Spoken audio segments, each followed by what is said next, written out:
ಅವುಗಳೆಲ್ಲ ಅರಳುತ್ತಾ ಇದ್ದೆವು. ಸಂಗೀತವನ್ನು ಕೇಳಿಸ್ತಾ ಇತ್ತು. ಆಗ ಉಪಗುಪ್ತ ಏನು ಮಾಡ್ತಿದ್ದಾರೆ, ಏಪ್ರಿಲ್ ತಿಂಗಳಲ್ಲಿ ಇನ್ನೂ 1 ವರ್ಷನೂ ಆಗಿಲ್ಲ, ಯಾರು ಆ ಘಟನೆ ನಡೆದು. ಯಾವ ಘಟನೆ ನಡೆದು? ಉಪಗುಪ್ತ ಮಲ್ಕೊಂಡಿದ್ದಾಗ ಏನು ವಾಸುದತ್ತ ಅವಳ ಕಾಲು ಅವನ ಎದೆಗೆ ತಟ್ಟಿತ್ತಲ್ಲ, ಆ ಒಂದು ಘಟನೆ.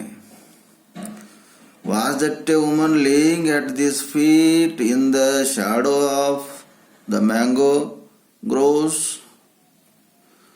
ಅಲ್ಲಿ ಅವರ ಕಾಲತ್ರ ಒಬ್ಬ ಹೆಣ್ಣು ಮಗಳು ಮಲ್ಕೊಂಡಿದ್ಳು, ಆ ಮಾವಿನ ಮರದ ಕೆಳಗಡೆ, ಆ ಮಾವಿನ ಮರದ ನೆರಳಿಗೆ.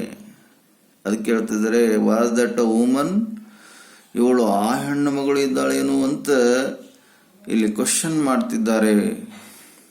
ಯಾರೋ ಈ Upagupta. Struck with the black pestilence of her, spotted with sore smallpox. Struck with the black pestilence. ಅವಳು ಒಂದು ಸಮಸ್ಯೆಗೆ ಗುರಿಯಾಗಿದ್ದಾಳೆ. ಅವಳಿಗೆ ಒಂದು ರೋಗ ಆಗಿದೆ ಅನಿಸ್ತದೆ. ಸ್ಟ್ರಕ್ ವಿತ್ ದ ಬ್ಲ್ಯಾಕ್ ಪೆಸ್ಟ್ಲಿನ್ ಅಂದರೆ ಅವಳಿಗೆ ತನ್ನ ದೇಹದ ಮೇಲೆ ಕಪ್ಪು ಕಪ್ಪು ಒಂದು ಗುಳ್ಳೆಗಳೆಲ್ಲ ಮೈತುಂಬ ಅಂಟ್ಕೊಂಡು ಬಿಟ್ಟಿವು. ಅಂದರೆ ಅದು ಒಂದು ಥರ ರೋಗ ಅವಳಿಗೆ ಅಂಟ್ಕೊಂಡು ಬಿಟ್ಟಿತ್ತು. ಅದರಲ್ಲಿಂದ ಅವಳು ಪಾಪ ನರಳುತ್ತಾ ಇದ್ದಳು. ಸ್ಟ್ರಕ್ ವಿತ್ ದ ಬ್ಲ್ಯಾಕ್ ಪೆಸ್ಟಿಲೆನ್ಸ್ ಅಂದರೆ ಅವಳಿಗೆ ಒಂದು ರೋಗ ಬಂದಿತ್ತು. ಅವಳಿಗೆ ಒಂದು ರೋಗ ಬಂದಾಗ ಅವಳು ಮೈ ಮೇಲೆಲ್ಲ ಕಪ್ಪು ಕಪ್ಪುವ ಒಂದು ಪಿಂಪಲ್ಸ್, ಸ್ಮಾಲ್ ಪಾಕ್ಸ್ ಅಂದರೆ ಕಪ್ಪು, ಆ ಪಿಂಪಲ್ಸ್ಗಳೆಲ್ಲ ಮೈ ತುಂಬ ಎಲ್ಲ ಆಗ್ಬಿಟ್ಟು, ಕಪ್ಪಿಗೆ ಗುಳ್ಳಿ ಎಲ್ಲ ಮೈ ತುಂಬ ಆಗ್ಬಿಟ್ಟಿವಂತೆ. ಅಂದರೆ ಅವಳಿಗೆ ಯಾವುದೋ ರೋಗ ಬಂದಿತ್ತು. Her body spotted with sore of smallpox. ಅವಳ ಮೈ ತುಂಬ ಎಲ್ಲ ಸಣ್ಣ ಸಣ್ಣ ಆ ಒಂದು ಗುಳ್ಳೆಗಳು ಇದ್ದು ಕಪ್ಪಗೆ. ಅವಳು ತುಂಬ ನರಳುತ್ತಾ ಇದ್ದಳು. ಅವಳಿಗೆ ಒಬ್ಬಳಿಗೆ ಆ ಒಂದು ಮಾವಿನ ಮರದ ಕೆಳಗಡೆ ಮಲಗಿದ್ದಳು. ಈ ಸಂದರ್ಭವನ್ನ ಉಪಗುಪ್ತ ನೋಡ್ತಾರೆ. She was hurriedly driven away from the town to avoid her poisonous contagion. ಅವಳ ಮೈ ಮೇಲೆಲ್ಲ ಕಪ್ಪಗೆ ಸಣ್ಣ ಸಣ್ಣ ಗುಳ್ಳೆಗಳಾಗಿದ್ದು, ಅದಕ್ಕೆ ಆ ಮಥುರಾ ಸಿಟಿದವರು ಅವಳಿಗೆ ಎಳೆದುಕೊಂಡು ತಂದು ಆ ಸಿಟಿಯ ಹೊರಗಡೆ ಇರಬೇಕಂತಹ ಮಾವಿನ ಮರದ ಕೆಳಗೆ ಮಲಗಿಸಿ ಬಿಡ್ತಾರೆ. ಯಾಕಂದ್ರೆ ಅವಳಿಗೆ ರೋಗ ಬಂದಿದೆ. ಆ ರೋಗವನ್ನು ಎಲ್ಲರಿಗೆ ಹರಡಬಾರದು ಅಂತ ತಿಳ್ಕೊಂಡು ಆ ಮಥುರಾ ಜನದ ಸಿಟಿಯ ಜನ ಏನು ಮಾಡ್ತಾರೆ, ಈ ಡಾನ್ಸಿಂಗ್ ಗರ್ಲ್ ವಾಸವದತ್ತ ಏನಿರ್ತಾಳಲ್ಲ ಅವಳಿಗೆ ಎಲ್ಲಿಗೆ ತಂದು ಬಿಡ್ತಾರೆ, ಆ ಒಂದು ಮಥುರಾ ಸಿಟಿಯ ಹೊರಗಡೆ ಇರಬೇಕಂತಹ ಒಂದು ಮಾವಿನ ಮರದ ಕೆಳಗಡೆ ಅವಳನ್ನ ಬಿಟ್ಟು ಹೋಗಿರ್ತಾರೆ. ಅದಕ್ಕೆ ಹೇಳ್ತಾರೆ ನೋಡ್ರಿ, ಸಿ ವಾಸ್ ಹರಿಡ್ಲಿ ಅಂದರೆ ಅವಳನ್ನು ತಕ್ಷಣ ಎಳೆದುಕೊಂಡು ಆ ಟೌನ್ನ ಹೊರಗಡೆ ಇಡ್ತಾರೆ. ಯಾಕಂದ್ರೆ ಅವಳ ಮೈ ಮೇಲೆಲ್ಲ ವಿಷಕಾರಿಯಾಗಿರಬೇಕಂತಹ ಸೋಂಕನ್ನು ಹರಡಿರುತ್ತದೆ. She was hurriedly driven away from the town to avoid her poisonous contagion. ಅವಳ ಒಂದು ದೇಹದ ಮೇಲೆ ಆ ಒಂದು ವಿಷಕಾರಿಯಾಗಿರಬೇಕಂತಹ ಸೋಂಕನ್ನು ಹರಡಿರ್ತದೆ. ಅದಕ್ಕೆ ಅವಳಿಗೆ ಆ ಮಥುರಾ ಸಿಟಿ ಹೊರಗಡೆ ಇರಬೇಕಂತಹ ಮಾವಿನ ಮರದ ಕೆಳಗಡೆ ಏನ್ ಮಾಡ್ತಾರೆ, ಬಿಟ್ಟು ಹೋಗ್ತಾರೆ. The stick set by her side took her head on his ನೀ. ಆ ಒಂದು ಸಂದರ್ಭದಲ್ಲಿ ಆ ತಪಸ್ವಿ ಅಂತ ಹೇಳಿದಿನಲ್ಲ ನಿಮಗೆ, ಯಾರ ತಪಸ್ವಿ? ಉಪಗುಪ್ತ. ಇನ್ನು 1 ವರ್ಷ ಆಗಿಲ್ಲ, ಆ ಉಪಗುಪ್ತ ಮತ್ತೆ ಆ ಮಥುರಾ ಸಿಟಿಯಿಂದ ಹೊರಗಡೆ ಬರ್ತಾ ಇರ್ತಾರೆ. ಬರುವಾಗ ಅವರು ಈ ದೃಶ್ಯವನ್ನ ಆ ಒಂದು ಮರದ ಕೆಳಗೆ ನೋಡ್ತಾರೆ. ಒಬ್ಬಾಕಿನೇ ಹೆಣ್ಮಗಳಿಗೆ, ಅವಳಿಗೆ ಪಾಯ್ಸನಸ್ ಆಗಿರತಕ್ಕಂತಹ ಒಂದು ವಿಷಕಾರಿಯಾಗಿರತಕ್ಕಂತಹ ಕಪ್ಪು ಗುಳ್ಳೆಗಳು ಅವಳ ಮೈ ಮೇಲೆ ಆಗಿರ್ತವೆ. ಇದು ತುಂಬ ವಿಷಕಾರಿಯಾಗಿರತಕ್ಕಂತಹ ರೋಗ. ಇವಳ ರೋಗ ನಮ್ಮೆಲ್ಲರಿಗೆಲ್ಲ ಅಂಟುಕೊಳ್ತದೆ ಅಂತ ಆ ಮಥುರಾ ಸಿಟಿಯಲ್ಲಿರತಕ್ಕಂತಹ ಜನ ಅವಳಿಗೆ ತಂದು ಮಥುರಾ ಸಿಟಿಯ ಹೊರಗಡೆ ಇರಬೇಕಂತಹ ಮಾವಿನ ಮರದ ಕೆಳಗಡೆ ಬಿಟ್ಟು ಹೋಗ್ತಾರೆ. ಆಗ ಈ ತಪಸ್ವಿಯಾದಂತಹ ಯಾರೋ ವಾಸವದತ್ತ ಏನೋ ಮಲಗಿದಳಲ್ಲ ಆ ಮಾವಿನ ಮರದ ಕೆಳಗೆ, ಅವಳನ್ನು ನೋಡಿ ಈ ತಪಸ್ವಿಯಾದ ಉಪಗುಪ್ತ ಏನ್ ಮಾಡ್ತಾನ ನೋಡ್ರಿ. The ascetic sat by her side. ಆ ತಪಸ್ವಿ ಅವಳ ಪಕ್ಕದಲ್ಲಿ ಹೋಗಿ ಕುಳಿತುಕೊಳ್ತಾನೆ. Took her head on his knee. ಅವಳ ತಲೆಯನ್ನ ತನ್ನ ಒಂದು ಮೊಳಕಾಲ ಮೇಲೆ ಇಟ್ಕೊಳ್ತಾನೆ. And moistened her lips with water. ಪಾಪ ಅವಳಿಗೆ ನೀರಡಿಕೆಯಾಗಿರಬಹುದು, ಅವಳ ತುಟಿಗಳೆಲ್ಲ ಒಣಗಿರುತ್ತವೆ. ನೀರನ್ನು ತೆಗೆದುಕೊಂಡು ಅವಳ ತುಟಿಗೆ ನೀರನ್ನು ಹಚ್ತಾನೆ.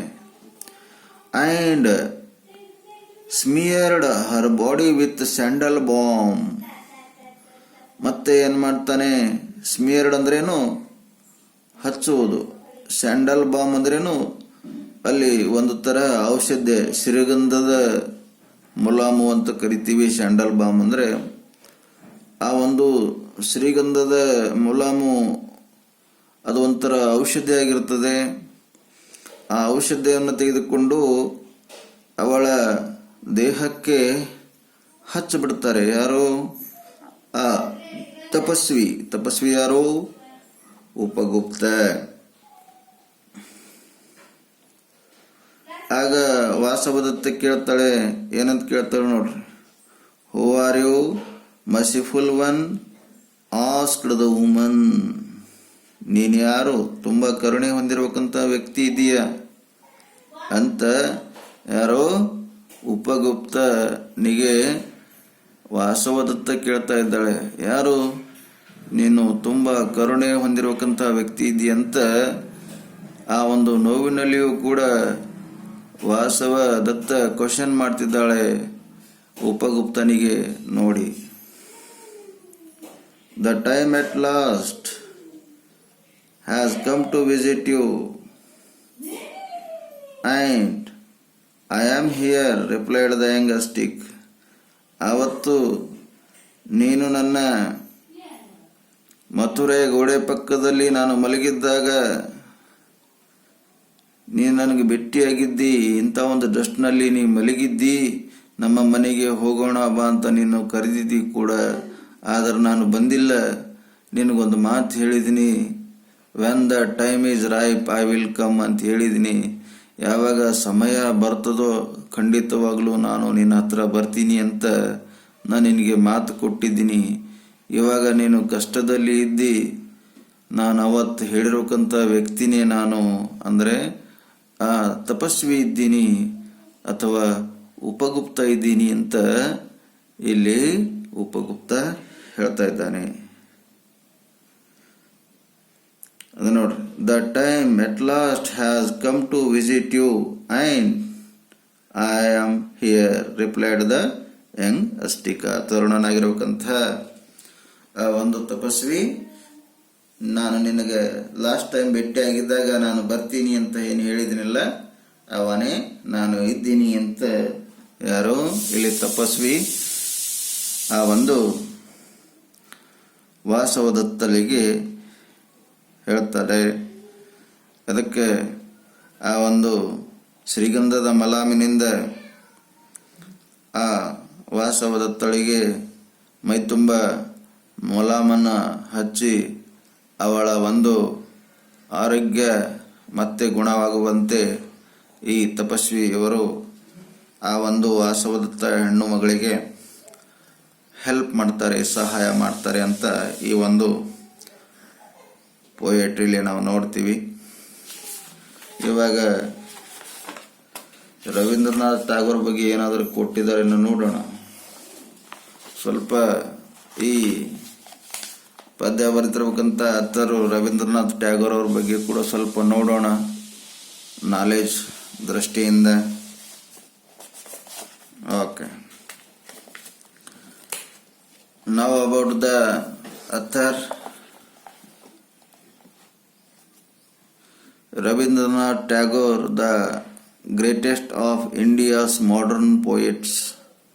ರವೀಂದ್ರನಾಥ್ ಟಾಗೋರ್ ಅವರು ಆಧುನಿಕ ಕವಿಗಳಾಗಿದ್ದು, was born on affluent Bengali family in 1861. Ravindranath Tagore ಅವರು ಬಂಗಾಳದ ಶ್ರೀಮಂತ ಕುಟುಂಬದಲ್ಲಿ 1861ರಲ್ಲಿ ಜನಿಸಿರುತ್ತಾರೆ. Besides being a poetic, he was novelist, essayist and dramatist. ಇವರು ಕವಿತೆಗಳನ್ನು ಬರೆಯುವುದಲ್ಲದೆ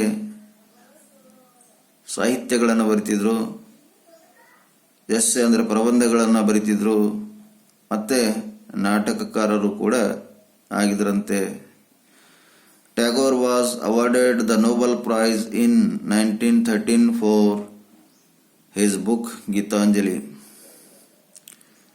ಈ ಟ್ಯಾಗೋರ್ ಅವರಿಗೆ ಗೀತಾಂಜಲಿ ಎನ್ನುವಂಥ ಪುಸ್ತಕ ಬರೆದಿರುವ ಸಲುವಾಗಿ 1913ರಲ್ಲಿ ಇವರಿಗೆ ನೋಬೆಲ್ ಪ್ರೈಸ್ ಕೂಡ ಕೊಡ್ತಾರೆ.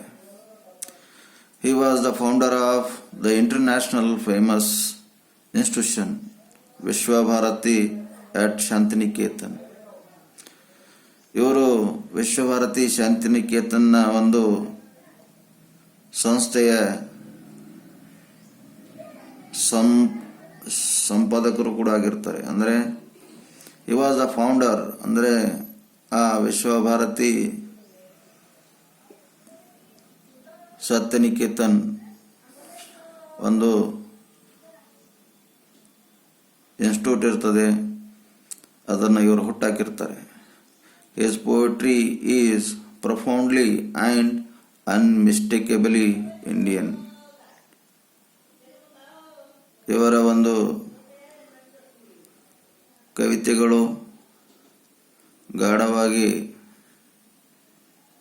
ಮತ್ತು ಆಕಸ್ಮಿಕವಾಗಿ ಅವರು ಭಾರತೀಯರದು ಭಾರತೀಯರಿಗೆ ಸಂಬಂಧಪಟ್ಟಿದ್ದು ಆಗಿದುವಂತೆ.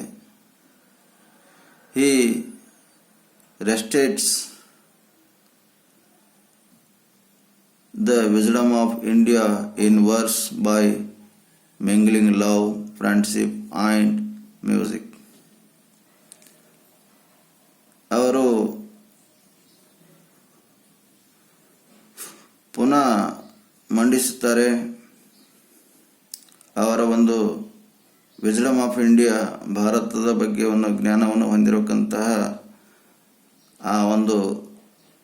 ಆ ಕವಿತೆಯಲ್ಲಿ, ಆ ಒಂದು ಕಾವ್ಯಗಳಲ್ಲಿ ತಮ್ಮ ಒಂದು ವ್ಯಕ್ತಿತ್ವ, ದೇಶ ಭಾಷೆದ ಪ್ರೀತಿ ಅಭಿಮಾನದ ಬಗ್ಗೆ ಆ ಕವಿತೆಯಲ್ಲಿ ಹೇಳ್ತಿದ್ರು. ಪ್ರೀತಿಗೆ ಸಂಬಂಧಪಟ್ಟಿದ್ದಾಗಿರ್ಬೋದು, ಫ್ರೆಂಡ್ಸಿಗೆ ಸಂಬಂಧಪಟ್ಟಿರ್ಬೋದು, ಅಥವಾ ಮ್ಯೂಸಿಕ್ಕಿಗೆ ಸಂಬಂಧಪಟ್ಟಿರುವ ಆ ವಿಷಯಗಳನ್ನು ಆ ಒಂದು ಕವಿತೆಗಳಲ್ಲಿ ಅಡಗಿವೆ ಅಂತ ಇಲ್ಲಿ ಹೇಳಲಾಗಿದೆ. ಇಲ್ಲಿಗೆ ಈ ಪೋಯಟ್ರಿ ಉಪಗುಪ್ತ ಎನ್ನುವಂತಹ ಒಂದು ಪೋಯಟ್ರಿ ಮುಗಿಯುತ್ತದೆ. Thank you.